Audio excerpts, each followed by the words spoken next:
50% loss అయ్యాడు, ఆ business దిశాలో ఉంచాలా? ధైర్యం చేస్తే ఒకవేళ మేడం మెడలో బంగారం గట్టి ఉంది, జర అత్తగారు గట్టి అనుకుంది ఒకవేళ, అప్పుడు ఏం చేస్తాం? మళ్ళీ ధైర్యం చేసి మళ్ళీ స్టార్ట్ చేస్తాం. సెకండ్ అదే ఇక్కడ ఏమైతే 50% ఫెయిల్ అయినావు తీసేయాలి ఖచ్చితంగా, షాప్ తీసేయాలి ఖచ్చితంగా. ఒకవేళ 50% కాకుండా మళ్ళీ ఫెయిల్ అయినా మళ్ళీ ఫెయిల్ అయితే ఏం చేస్తే ఖచ్చితంగా బయటకు వచ్చి ఇంకా పోదాంపై ఇంటికి పోదాంపై మూట మళ్ళీ వదలుకో పోదాంపై ఇంటికి అంటారు ఖచ్చితంగా, అవును కదా? 75% ఫెయిల్ అయినావు, 25% మాత్రం అమౌంట్ మిగిలింది. లాభం కానీ చెప్పేది, లాస్ వచ్చినావు పోయింది. ఇప్పుడు ఇక్కడ ఎంత చెప్పినాను? 25% సక్సెస్, 75% ఫెయిల్యూర్. ఇప్పుడు తీసేయాలో బిజినెస్ ఖచ్చితంగా, ఈ బయట బిజినెస్ ఖచ్చితంగా తీసేయాలి ఖచ్చితంగా 100%, దానికి తేడా లేదు. ఇప్పుడు నేనేమని చెప్పక బాగా అర్థం తీసుకోండి, 75% ఫెయిల్ వచ్చింది, 25% సక్సెస్ వచ్చింది. అంటే ఎంతమంది మిగిలిరు ఇక్కడ? 1000 పీపుల్స్ అనుకున్నారు రౌండ్ ఫిగర్. మీ టీంలో 1000 మంది పీపుల్స్ సీరియస్ పర్సన్స్ 1000 మంది పీపుల్స్ వాళ్ళకి కావాల్సిన 1000 రూపాయల వస్తువులు కొనరు. ఎంత అవుతుంది? 1000 రూపాయలు కొంటే 1000 మంది 1000 రూపాయలు అంటే 10 లక్షలు. ఎంత? 10 లక్షల వ్యాపారం అవుతుంది. ఇక్కడ 10% ఎంత మనకి? 10% 1 lakh ప్లస్ 1 lakh ప్లస్ వస్తుంది. ₹1,00,000 ఇంకా వస్తుంది. బాగుందా లేదా? బాగుందా లేదా? ఎందుకు నెట్వర్క్ బిజినెస్లో అంత ఫాస్ట్గా లక్షల్లో కోట్లలో ఇన్కమ్కి వెళ్తున్న కారణం ఏంటంటే ఇదే. దీన్ని ఏమంటారంటే నెట్వర్క్ ఈజ్ నెట్వర్క్. అదే జాబ్లో అయితే 1% గ్రోత్ ఉంటుంది, అది బిజినెస్లో అయితే ఉండొచ్చు ఉండకపోవచ్చు కాంపిటీషన్ వల్ల. ఇక్కడ వెస్టే విన్నింగ్ టీంలో అయితే ఖచ్చితంగా గ్రోత్ బీభత్సంగా ఉంది ఇక్కడ, క్లియర్గా అర్థం చేసుకోండి. అర్థమే మాట. ఇప్పుడు నెలకి పార్ట్ టైంగా ₹1,00,000 యాడ్ అయితే నువ్వు జాబ్ చేయాలా వద్దా మీ ఇష్టం, బిజినెస్ చేయాలా వద్దా మీ ఇష్టం, మీరు ప్లాన్ చేసుకోండి. అందుకని ఎవరికి ఫుల్ టైం రమ్మని ఎప్పుడు చెప్పారు, ఎందుకంటే మీరు ఈ విధంగా డైలీ కంటిన్యూస్గా వర్క్ చేసుకుంటూ నెలకు ఒక్కరిని తీసుకొచ్చినా కూడా సంవత్సరంలో మీకు అట్లీస్ట్ 1000 మంది పీపుల్స్ నీ టీంలో ఉన్నా కూడా 1000 మంది తలా ₹1000 వస్తువులు ఉన్నా కూడా ఈ ₹1000 చిన్నదా తక్కువ నేను చెప్పిన అమౌంట్ చాలా లిటిల్ బిట్ అమౌంట్. అది ఒక 2000 యాడ్ చేసుకుంటే ఒకవేళ నీ ఇన్కమ్ ఎంత? 2 లక్షలు. ఒక 3000 యాడ్ చేస్తే, ఒక కోర్ కంప్లీట్ చేస్తే, కోర్ 5000 అంటే ఎంత ఇన్కమ్ ఎంత వస్తుంది? 5 లక్షలు. 5 లక్షల ఇన్కమ్. బాగుందా లేదా? సంవత్సరంలో వెస్టే నుంచి నువ్వు ఎంత ఇన్కమ్ సంపాదించు, కానీ నీ దగ్గర ఆ డ్రీమ్ ఉండాలా, వర్క్ చేయాలని తపన ఉండాలా, మూడోది నేర్చుకోవడానికి నాలెడ్జ్ నేర్చుకోవడానికి ఓపిక ఉండాలి ఖచ్చితంగా. ఈ బిజినెస్లో గెలవడానికి ఖచ్చితంగా కావాల్సిందంటే ఫస్ట్ డ్రీమ్, అంటే ఇది ఈ గోల్స్ కావాలి ఖచ్చితంగా, పెయిన్ఫుల్ గోల్స్ రాయాలి. రెండోది ఏం కావాలంటే నాలెడ్జ్ నేర్చుకోవాలి. నాలెడ్జ్ మనకి ఎలా దొరుకుతుంది? నాలెడ్జ్ ఎలా దొరుకుతుంది మనకు? ఎక్సలెంట్ టీమ్ మనకు ఆల్రెడీ ఉంది, ఎడ్యుకేషన్ సిస్టమ్ ఉంది, విన్నింగ్ టీమ్ యాప్ ఉంది, విన్నింగ్ టీమ్ ఎడ్యుకేషన్ సిస్టమ్ ఉంది. విన్నింగ్ టీంలో మనకి ఏమేమి తెచ్చుకోవాలి? ఇక్కడ విన్నింగ్ టీమ్ యాప్ డౌన్లోడ్ చేసుకోవాలి, 799. రెండోది విన్నింగ్ టీంలో టూల్స్ ఉంటాయి, స్టార్టర్ కిట్ ఉంటుంది, ఆ స్టార్టర్ కిట్ తెచ్చుకోవాలి. స్టార్టర్ కిట్ అంటే ఎవరికి? స్టార్ట్ చేసే వాళ్ళకా ఎండ్ చేసే వాళ్ళకా? మనం ఎప్పుడు స్టార్ట్ చేస్తున్నాం? స్టార్టర్ కిట్ కొంటాం కానీ ఓపెన్ చేయమని, ఎందుకు? చాలా బిజీగా ఉన్నాం. మన ప్లాన్లు కావాలి కానీ మనకు మన నాలెడ్జ్ నేర్చుకోవద్దు. నాలెడ్జ్ నేర్చుకోకపోతే ఏమవుతుంది? నాలెడ్జ్ నేర్చుకుంటే ఉంటారా పోతారా? పోయే ఛాన్స్ ఉంది. ఇట్లా ఒక వ్యక్తి, ఇట్లా ఒక రైతు అని కాదు, ఒక వ్యక్తి ఒక పని చేసినాం, ఏం చేసినా మనకు ఒక 10 బర్రెలు ఉన్నాయకి, ఒక బర్రెకి సుస్థ అయింది. ఏమైంది? సుస్థ అంటే జర ఆరోగ్యం బాగాలేదు ఆ బర్రెకి. అప్పుడు ఏం చేసినా అంటే వెటర్నరీ డాక్టర్ ఫోన్ చేసాడు. ఎవరు ఫోన్ చేయాలి? మనం ప్రాబ్లం ఉంటే బర్రెకి వెటర్నరీ డాక్టర్ ఫోన్ చేయాలి ఖచ్చితంగా, అంటే బర్రెల డాక్టర్ ఫోన్ చేయాలి ఖచ్చితంగా. ఆ ఫోన్ చేస్తే చాలా బిజీ ఉన్నాయి, కొంచెం నేను ఇక్కడ లేను, వేరే స్టేట్లో ఉన్నా, కొంచెం మన పర్సనల్ పని వెళ్ళని చెప్పాడు. ఇప్పుడు రైతు అని 2 రోజులు ఆగుతారు ఆయన, ఆ బర్రె సుస్థ అయితే ఏం చేయాలి? వెంబడే డాక్టర్ సలహా తీసుకొని ఆయన నాలెడ్జ్ తీసుకొని ఈయనకి ఏం చెప్పిండంటే ఒక గుట్టం తీసుకో, గుట్టం అనేది ఒక పైప్ తీసుకో, దాని నోట్లకి పైప్ పెట్టి ఆ ట్యాబ్లెట్ ఏం చెప్పిండు. సరే మంచి ఐడియా అని చెప్పేసి ఏం చేస్తాడు రైతు? ఏం చేసిండు? దానికి డాక్టర్ ఏం చేస్తా అంటే దానికి కట్టేస్తాడు, ఫస్ట్ దానికి తాళ్ళు కట్టి చేస్తాడు. మన రైతు ఏం చేసిండు? నా బరి అని చెప్పి ఏం చేసిండు ఆయన? దాని నోట్లో పైప్ పెట్టిండు, ఒక ట్యాబ్లెట్ తీసుకుంటూ దాని లోపల వేసిండు. నెక్స్ట్ డాక్టర్ ఏం చెప్పిండు? దాన్ని ఊదమని చెప్పి లోపల దాని గొంతులో కోనిక. మనం ట్యాబ్లెట్ ఏం చేస్తుంది? మన ట్యాబ్లెట్ వేసుకుని నీళ్ళు తాగుతాం, మనం దాన్ని నీళ్ళు తాపలేము మనం. అదే ఏం చేసిందంటే ఈయన ఊదే లోపల అదే ఉల్టా ఊదింది ఆయనకి. అప్పుడు ఏమవుతుంది? ఆ ట్యాబ్లెట్ ఈయన పని చేసింది, దాన్ని పని చేయాలి అంతే. ఇప్పుడు మనం కూడా బిజినెస్ ఏమైతే చెప్పారా, జనాలు నాలెడ్జ్ నేర్చుకోకుండా పోతాం. నాలెడ్జ్ నేర్చుకోకుండా పోతే అయితే మనమే ఉల్టా పోతారు వచ్చి. ఏమవుతారు? అర్థం ఇట్లాంటి మస్తు చూస్తాం, ఇట్లాంటి మస్తు విన్నాం, ఇట్లాంటి మస్తు అన్నారు కానీ అవుతుంది. ఆ నాలెడ్జ్ మొత్తం మన దగ్గర నాలెడ్జ్ లేదు కాబట్టి ఏం చేస్తాం మనం?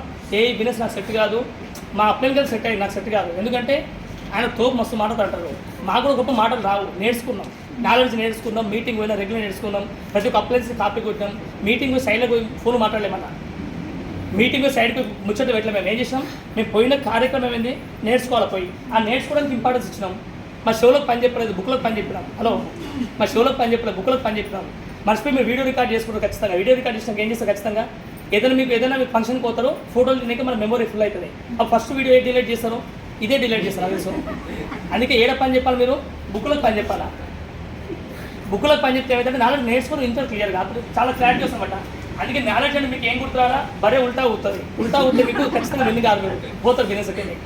అందుకే మీరు బాగా అర్థం చేసుకుందాం. నాలెడ్జ్ మీకు లేకపోతే భయపడతారు. నాలెడ్జ్ ఉంటే ఎవరు భయపడరు. ఇప్పుడు చదువుకునే స్టూడెంట్ గైడ్ ఫాలో అయితే సేమ్ క్వశ్చన్స్ వస్తే సంఖ్యలో ఉద్దుకుని డ్యాన్స్ చేస్తారు, ఆయన రాస్తారు ఖచ్చితంగా. అదే నేర్చుకున్న క్వశ్చన్స్ రాకపోతే కన్ఫ్యూజ్ అయిపోతాడు. ఏంద్రని అమ్మ షిట్ ఇంకా బాధ ఊగడ వాష్రూమ్ పోతారు. ఎందుకంటే షిట్లు తెచ్చినా ఉంటే తీసారు బయటికి, ఇది వచ్చిందో చెక్ చేస్తాం అలా.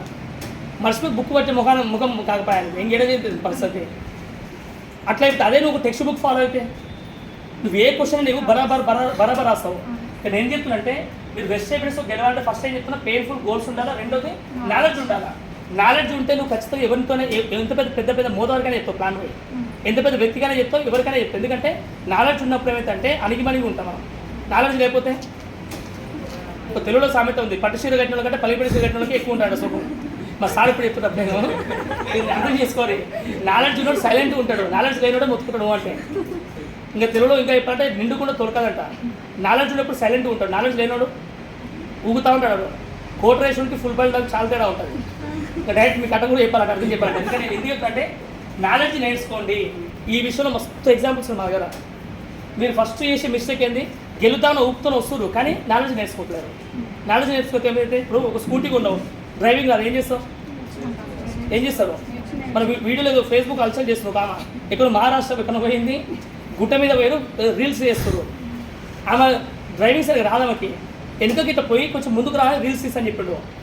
ఫోటో తీస్తే ఆయన ఆమె ఏం చేసింది, వెనుక పోయేటప్పుడు రివర్స్ గేర్ వేసింది, బ్రేక్ వేయాల్సింది పోయి మర్చిపోయి ఎక్సలెంట్ నొక్కింది గట్టిగా.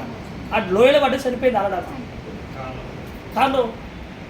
ఇది కూడా నాలెడ్జే. ఎవరు కొడతాను డ్రైవింగ్ ఇవ్వద్దు, అదే చెప్తాను ఇక్కడ నేను కూడా. ఈ బిజినెస్ కూడా ఫస్ట్ మీరు డ్రైవింగ్ అన్నప్పుడు మీరు ఏం చేయాలా, నేర్చుకోవాలి. ఎవరి దగ్గర నేర్చుకోవాలా, ఇంటి పక్కన దగ్గర, చుట్టాల దగ్గర, ఫ్రెండ్స్ దగ్గర, పోలీస్ దగ్గర. వీళ్ళందరూ వాళ్ళకు తెలియదు కాబట్టి వాళ్ళు ఎక్కువ సలహాలు ఇస్తారు. సలహాలు ఎవరు ఇస్తారు, భూమి మీద ఖాళీ ఉంటాడు సలహాలు ఇస్తాడు. సక్సెస్ ప్రిన్సిపల్ ఎవరు చెప్తాడు, బిజీగా ఉంటాడు ఎక్స్ప్రెషన్. నువ్వేం చేస్తావు, సార్ బిజీ అని చెప్పేసి పక్కన దగ్గర అడుగుతా పోయి ఆ సలహాలు ఇవ్వడం అయితే లాస్ అవుతావు లాస్ట్కి. ఈ సలహా తీసుకోవడానికి కూడా ఎలిజిబిలిటీ మనకు ఉండాలి. ఫస్ట్ అడగడానికి కూడా మనకు ధైర్యం ఉండాలి.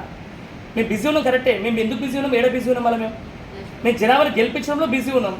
మళ్ళీ మీరు గెలవడానికి రెడీ ఉంటే మమ్మల్ని అడగండి, గెలవడానికి రెడీ లేకపోతే వాళ్ళని అడగకపోయి. మమ్మల్ని అడగట్లేదు అంటే మీరు అడగబోయి ఫెయిల్ అంటే అదే చెప్తున్నాం. అందుకని ఎందుకు ఇంతసేపు ఇక్కడ ఫోకస్ చేస్తున్నారు అంటే మెజారిటీ పీపుల్స్, నాకు తెలిసి 99% పీపుల్స్ ఫెయిల్ కావడానికి కారణం ఏంటంటే, గెలవకపోవడానికి కారణం ఏంటంటే ఇదే, నాలెడ్జ్ నేర్చుకోవట్లేదు వాళ్ళు. ఏం నాలెడ్జ్, నేను ఎంత చదువుకున్నా సార్ అంటారా, ఎస్సీబీ చదువుతున్న సంబంధం లేదు, కామన్ సెన్స్ దీనికి. ఇప్పుడు ఒక హోటల్కి పోయినప్పుడు 2 రకాల ఆప్షన్స్ ఉంటాయి. మిర్రర్ ఉంటుంది, చదువుకున్నాను ఏం చేస్తాడు, ఇక్కడ పుల్లెడ రాసి ఉంది, పుషెడ రాసి ఉంది, నువ్వు పుల్ కరెక్ట్ అని చెప్పి పిలిపించి అడుగుతాడు. నువ్వు పుల్లో పీ మిస్ అయింది ఎందుకు అని చెప్పి అడుగుతాడు ఆయన ఉల్టా. నువ్వు ఎందుకైనా హోటల్కి అర్థం కాదు, ఇంకా డోర్ తీసుకుని లోపల కూర్చొని ఏముంటుంది అర్థం కాదు.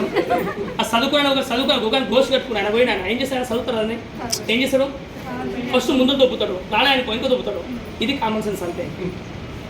ఇప్పుడు చదువుకుంటే లేట్ అయిపోతుంది అన్న, చదువుకోకపోతే తొందరగా పోతున్నాను. ఈ బిజినెస్ కూడా అదే చెప్తున్నాం. మీకు నాలెడ్జ్ చెప్పుకుంటే గెలవరు ఇక్కడ, 0 నాలెడ్జ్తో వస్తే మీరు గెలుస్తారు ఇక్కడ. అప్పుడు మేము ఇచ్చే నాలెడ్జ్ మీకు పనికి వస్తుంది. అర్థమైనప్పుడు మొత్తం మీకు ఈ నాలెడ్జ్ విషయంలో చాలా ఎగ్జాంపుల్స్ ఉన్నాయి. ఎందుకంటే 99% పీపుల్స్ ఎందుకు ఫెయిల్ అవుతున్నారంటే నాకు అన్నీ తెలుసు అంటున్నాను. అన్ని తెలిసిన భూమి మీద ఉంటారా, కింద ఉంటారా, 2 ఒకటే కానీ పైన ఉంటారా, భూమి మీద ఉంటారా పైన ఉంటారా, అన్ని తెలుసు పైన ఉంటారు. దేవుడు మనుషులు కిందికి ఎందుకు పంపించినంటే జర నీ వంతు నేర్చుకొని 10 మందికి ఉపయోగపడాలని చెప్పిండు దేవుడు. కానీ మనం ఏం చేస్తున్నాం, వాడిని ముంచుకుంటా, వీని ముంచుకుంటా, వాడిని దుక్కుంటా, వీని దుక్కుంటా, నన్ను నమ్ముకో ఉన్నది అమ్ముకో అంటారు డైలాగ్. నమ్మినోని మోసం చేస్తున్నాం. మనుషులు ఇప్పుడు బాగా వినండి, చాలా వాల్యుబుల్ వాటిది. మన భూమి మీద మనుషులు గెలుస్తారంటే 2 రకాలు గెలుస్తారు. ఒక వ్యక్తి ఎవరైతే నమ్మిండో, అతను ప్రాణం పెట్టి నమ్మిండో, ఆ నమ్మిన వ్యక్తిని మోసం చేసి గెలుస్తున్నాడు. నిజమా కాదు, ఇది మెజారిటీ ఇదే జరుగుతుంది బయట మనకు సొసైటీలో. ఏదైనా సరే సొంత అన్నదమ్ములు కావచ్చు, మెత్తగా ఉన్నవాళ్ళకు అయిపోయాయి మన పని. మెత్తగా ఉంటే కదా సార్, మంచిగా పిండి చేసి మనం వాడుకుంటూ రొట్టె చేసి వాళ్ళు తింటున్నారు మంచిగా. నమ్ముకుంటే ఖచ్చితంగా మోసం చేస్తారు. అదే జనాభా ఏం చెప్తారు, ఫస్ట్ యొక్క జనాభా ఏంటంటే జనాభాని వాడుకొని డబ్బులు సంపాదిస్తున్నాడు. రెండో వ్యక్తులు ఏంటంటే జనాభాకి అవకాశాలు ఇచ్చి గెలుస్తారు, అంటే జాబులు ఇచ్చి అవకాశం ఇచ్చి గెలుస్తుంటారు, జాబులు ఇచ్చి. మూడో వ్యక్తులు అని చెప్పిన వెస్టేజ్ వాళ్ళు ఏం చేస్తున్నారు అంటే అవకాశాలు ఇచ్చి దగ్గరుండి వాళ్ళు గెలుస్తున్నారు, వీళ్ళని గెలిపిస్తున్నారు. కానీ వాళ్ళు గెలవాలంటే వీళ్ళు గెలిపియాలి ఫస్ట్. ఇప్పుడు చెప్పండి, మీరు ఏ రకంలో ఉంటారు, 3వ రకమా, ఫస్ట్ రకమా, సెకండ్ రకమా, ముంచి సంపాదిద్దామా, అవకాశాలు అంటే జాబులు ఇచ్చి సంపాదిద్దామా,